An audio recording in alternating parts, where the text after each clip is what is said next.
Have you ever been hurt not by what someone said, but by what they never said? Maybe you sent a message and waited. You saw that they read it. You checked your phone again and again. But nothing came back. No explanation. No anger. No apology. No ending. And somehow, that silence felt heavier than a cruel sentence. This is why silence can hurt more than words. Because words, even painful ones, usually give us something to hold on to. They give shape to the wound. If someone says, "I'm angry," you know what you're facing. If someone says, "I'm disappointed," it hurts, but at least the meaning is clear. If someone says, "I need distance," it may break your heart, but it gives the moment a direction. Silence does something different. Silence gives no direction. It gives no explanation.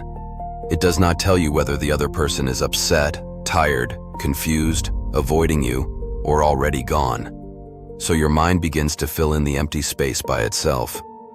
You start asking questions. Did I say something wrong? Did I do too much? Am I not important anymore? Are they punishing me? Is this relationship ending? The painful part is that silence does not answer any of these questions. It simply leaves them open. Psychologically, the human mind is not like unfinished emotional situations. When something feels unresolved, we keep returning to it. Our brain tries to complete the story, even when we do not have enough information. This is why silence can create overthinking. A clear sentence may hurt once, but silence can replay itself many times. You may hear nothing from the other person, but inside your mind, the conversation continues. You imagine what they might be thinking. You remember every small detail. You analyze your last message. You wonder if your tone was wrong. You wonder if you sounded needy, cold, emotional, or careless. The silence becomes a mirror, and instead of seeing the truth, you begin to see your fears. This is especially painful in close relationships. If a stranger ignores us, it may bother us for a moment. But when someone important becomes silent, the silence feels personal. A friend who suddenly stops replying. A partner who becomes emotionally distant. A family member who avoids a difficult conversation. Someone who used to respond warmly, but now only gives short answers or no answer at all.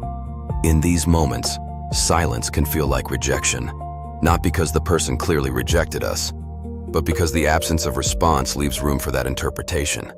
And the mind often chooses the most painful explanation when it feels uncertain. This does not always mean the other person intended to hurt us. Sometimes people are overwhelmed. Sometimes they do not know what to say. Sometimes they avoid difficult emotions because they are afraid of conflict. But even if silence is not meant to be cruel, it can still feel cruel to the person receiving it. Because from the outside, silence looks the same. There is no difference between someone who is taking time to think and someone who is pulling away. There is no difference between someone who is afraid to answer and someone who no longer cares. At least not in the moment. That uncertainty is what makes silence so heavy. Imagine telling someone, "I've been feeling lonely lately." You are not asking them to fix everything. You are not asking for a perfect answer. You are simply hoping they will recognize your feeling. But instead they say nothing. They look away. They change the subject. Or they leave your message unanswered. The pain does not come only from the silence itself. It comes from what the silence seems to suggest. Maybe my feelings are too much. Maybe I should not have said anything. Maybe I am alone in this relationship. Maybe I was wrong to expect care. This is how silence can slowly turn into self-blame. When someone gives us no response, we often look for the reason inside ourselves. We assume we caused it. We assume we were not enough. We assume we asked for too much. And this is why silence can be more damaging than a difficult conversation. A difficult conversation may be painful, but it can also bring clarity. It can show where the wound is. It can create a chance for repair, apology, honesty, or closure. Silence blocks that process. It keeps the wound open because there is no moment of resolution. There is no sentence that says, "This is what happened." There is no clear ending that allows the heart to stop searching, so the pain stays alive. This does not mean every silence is harmful. Sometimes silence is needed. People need space to think. People need time to calm down. Not every pause is rejection, But there is a difference between healthy silence and painful silence. Healthy silence still carries respect. It may say, "I need time, but I will come back to this." It creates space without making the other person feel abandoned. Painful silence gives nothing. No reassurance, no boundary, no explanation, no return. That kind of silence leaves the other person waiting in a room with no door. And the longer they wait, the more their mind begins to hurt itself. So why does silence hurt more than words?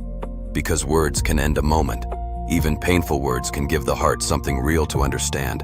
But silence keeps the moment unfinished. It makes us wait. It makes us imagine. It makes us question our worth in the empty space someone left behind. And sometimes the deepest pain is not hearing something cruel. Sometimes the deepest pain is listening to nothing and still feeling everything.